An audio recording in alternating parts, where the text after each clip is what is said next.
I'm Yuki. Welcome to the IoT Programming course. This course is based on the Boost IoT Programming with MaTouch ESP32S3 1.28 touch. The goal of this course is to help you quickly learn the MaTouch 1.28 ToolSet controllers, from basic uses to IoT applications. The products come with this book, divided into 30 chapters, covering display basic usage, and case IoT protocols with detailed usage demo.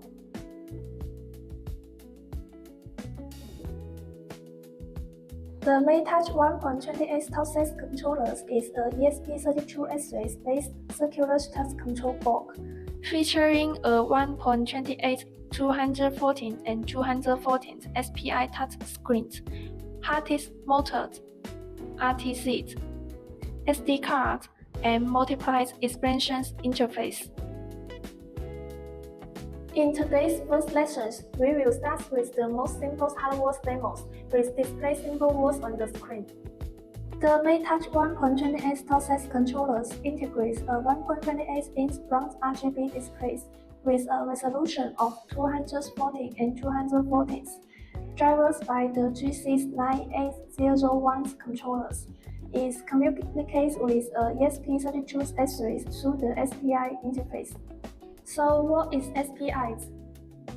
In simple terms, SPI is a very common high-speed series communications in abandoned systems.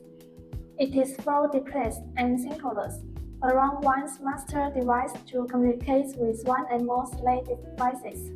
In this product, the controller's ESP32S3 acts as the masters. It sends out code signals and data, while the 1.28 display is the slave device, receive data and displays. Now that we understand the principles, let's see how it's implemented in the code. By scanning the QR codes in the book, you can download all the example codes used in this course and send them to your computer.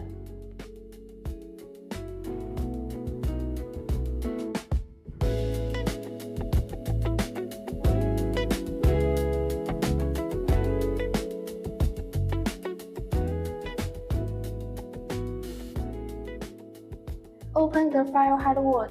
Here, we need to Arduino GFS libraries, which provides a wide range of display devices.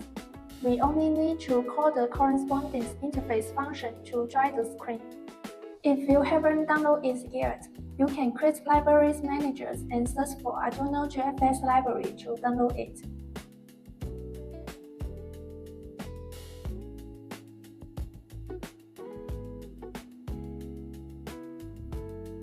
In the course, firstly, initialize the I/O pins, configure the SPI bus, and then initialize the screen.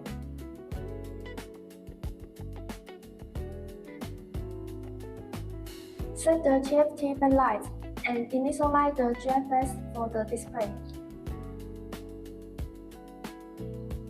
Display different colors on the screen to test whether our screen is functioning properly.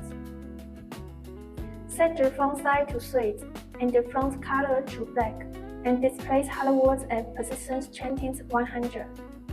With that, the code portion is complete. Use USB Type-C cable to connect the board and PCs. And click the top menu. Then select ESP32S3 status models under boot. Choose the correct point, and set USB CDCs on boot to enable. Click the Upload button in the Arduino IDE and wait for the code to upload.